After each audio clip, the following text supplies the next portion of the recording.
going to take a look at what we do here in worship and the parts along the way, and we're going to talk about why we do it, but also how it can help us shape our life of faith outside of these walls. And the more you repeat something, the more it becomes just something you do. The more you repeat it over and over again, the more it just becomes that thing you do, and we lose some of the meaning behind it, the reasoning behind it.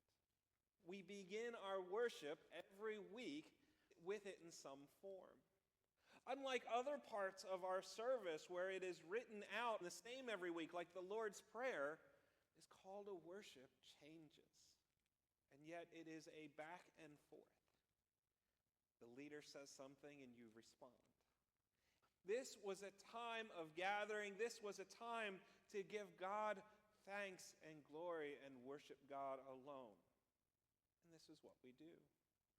This idea of worship, of setting aside space and time, setting apart what is ordinary and what is holy, and doing that intentionally is what we're doing here in worship.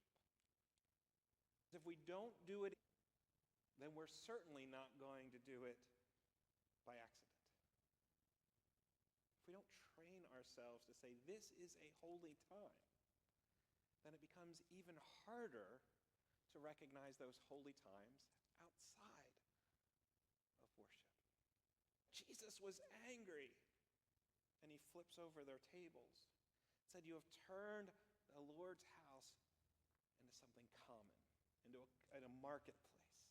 And he drives out the money changers and the lenders. So he's maintaining and separating that space. This is the Lord's house. This is God's space. This is holy ground. And you should treat it as such. And it's separating what is ordinary, the place where the market is, from what is holy.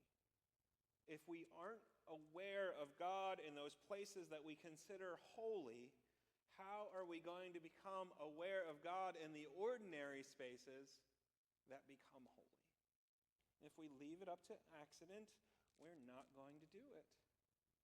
But if we set a routine or set a space, I don't like thinking about worship in terms of routines, because routines become rote and rote becomes meaningless. If there's anything the Methodist system, Methodist Church, John Wesley's way of living out our faithful life is recognizing it doesn't happen by accident. Just saying I want to spend more time with God doesn't make you magically do it. You have to do it intentionally. Decide how and decide what and decide where. And then build up those routines, those methods to make sure that you do it. We know our faith does not grow by accident.